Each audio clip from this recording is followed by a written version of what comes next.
नए साल में आप सब लोगों के साथ आते हुए के कारण झारखंड में किसानों की दुर्दशा को लेकर झारखंड प्रदेश में झारखंड सरकार किसानों के साथ जो वादा खिलाफी किया, हम उसे फिर से सरकार को याद दिला सके। और हम सबको पता है कि झारखंड प्रदेश एक प्रकार से खाद्यान्न के मामले में आत्मनिर्भर नहीं है। हम आज भी बड़ी तादाद में हमको बाहर से सरकार लाती है।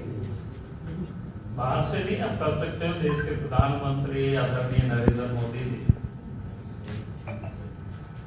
2 करोड़ से अधिक लोगों को प्रत्येक महीना मुफ्त में 5 किलो अनाज दे रही है, तो बहुत बड़ा राहत मिला हुआ। और उससे भी थोड़ा बहुत कमी होता है तो बाजारों से लोग खरीद लेते हैं। कहने का अर्थ यह है कि झारखंड को जितना अनाज की जरूरत है उतना झारखंड में अनाज का उत्पादन नहीं हो पाता है। और हम कहीं ना कहीं बाहर पर हम निर्भर रहते हैं। इसलिए सरकार का दायित्व तो बनता है किसानों को प्रोत्साहित करना, ताकि अधिक से अधिक लोग उत्पादन कर सके।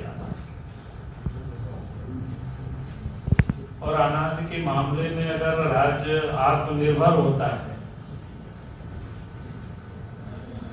तो आपको समस्याएं बहुत हद तक समाप्त हो जाती है, यानी निश्चिंतता आ जाती है, चिंताएं दूर होती है।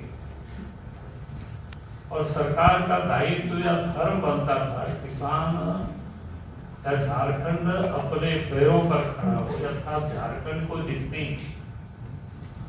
अनाज की आवश्यकता है, भोजन की आवश्यकता है, उतना किसान यहाँ खुद पैदा करे। उसके लिए सरकार को प्रोत्साहित करना चाहिए जनता को।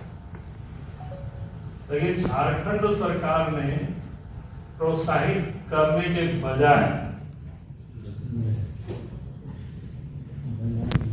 झारखंड की जनता को इन्होंने ठगा है।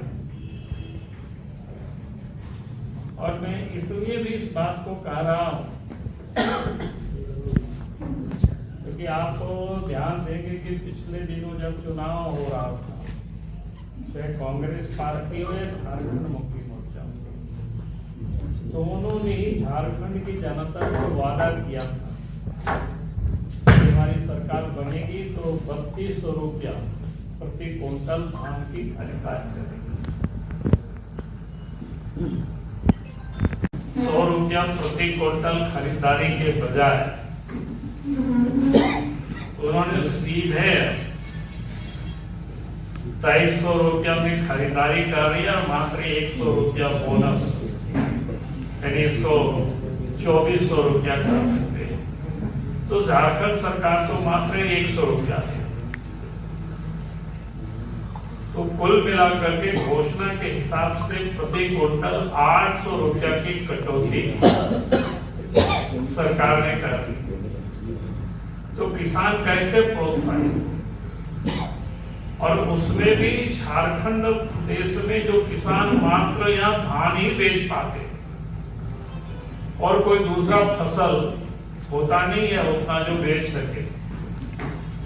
गेहूं भी यहाँ नहीं के बराबर होता है सिंचाई के अभाव में, तिलहन हो या दलहन हो ये भी नहीं के बराबर होता है। और भी जितनी फसलें हैं जिसको एमएसपी के दायरे में लाया गया है, तो आपको खोजना पड़ेगा वो फसल यहाँ होता है।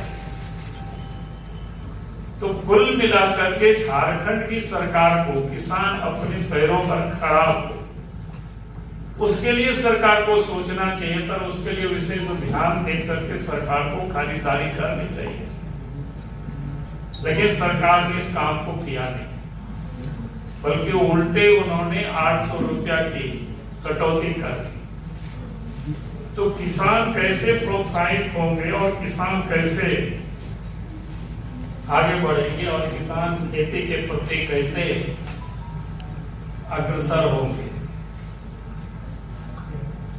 तो ये सरकार ने किसानों के साथ एक तो फर्जीवाड़ा किया, यानी वादा खिलाफी किया, और दूसरा किसानों को एक तो विलंब से खरीदारी भी प्रारंभ किया, वो भी दिन भर किसानों को खड़े रहना पड़ता है, वहां भी कोई दुकान खुला नहीं रहता है, जो शिकायतें आई जगह जगह से, ताकि किसान हार मार करके कहीं अन्यत्र बाजार में 1800-1900 रुपया कुंटल धान बेचने को मजबूर है। ये सब जगह की यही शिकायतें आ रही है। फिर किसानों की भी धान को प्रत्येक कुंटल मॉइस्चर के नाम पर 10 से 15 किलो वजन में सीधे उसको भी कटौती कर रही है। यानी एक तो उन्होंने कीमत में उनकी कटौती की जो उन्होंने घोषणा के अनुसार नहीं किया। हकीकत में क्या था कि हेमंत सोरेन को किसानों को प्रोत्साहित करने के लिए देना चाहिए था, तो किसान, बल्कि यहाँ तो एक ही फसल लोग किसान लगाते हैं और प्रोत्साहित होते, या तो किसानों को अधिक लाभ दे करके और पैदावार को बढ़ाने के लिए सरकार को पहल करनी चाहिए। लेकिन सरकार ने जिस प्रकार से पिछले साल या उससे पूर्व भी आप सब लोगों ने देखा होगा कि पहले 1-2 मौसम में तो फसल ठीक से नहीं हुआ, जितना हुआ भी तो एक साल में पैसा लोगों को दिया। यानी झारखंड में किस प्रकार से किसानों के साथ सरकार नाइंसाफी करती है, तो झारखंड कैसे आगे बढ़ेगा, कैसे तरक्की होगा, किसान कैसे आत्मनिर्भर होंगे। देश की ऐसे केंद्र की सरकार ने कहा तो कि साल में 6000 रुपया उनके खाते में भेज रही है। अभी आपने देखा कि 1 तारीख को ही देश के प्रधानमंत्री आदरणीय नरेंद्र मोदी जी जो दुनिया की बाजारों में जब यूरिया, डीएपी यानी खाद की जो कीमतें बढ़ी तो यहाँ सब्सिडी उन्होंने बढ़ा दी ताकि किसानों को मार नहीं पड़े, किसानों को लाभ कैसे मिले उसके लिए देश के प्रधानमंत्री आदरणीय नरेंद्र मोदी जी चिंता कर रही है। और आज भी जो भारतीय जनता पार्टी का जो बगल में पड़ोस से उड़ीसा राज्य है, वहाँ 3100 रुपया प्रति कुंटल धान खरीद रही है, मैंने बोनस को जोड़ करके। और उसी प्रकार से छत्तीसगढ़ में भी सरकार खरीदारी कर रही है, और वहां तो 15 नवंबर से ही खरीदारी भी प्रारंभ किए हैं। तो अभी तक की वहां की जानकारी ले रहे थे तो उन्होंने काफी बड़ी संख्या में धान की खरीदारी की, और झारखंड में तो मात्र 15% के जो लक्ष्य की तुलना में उन्होंने खरीदारी की।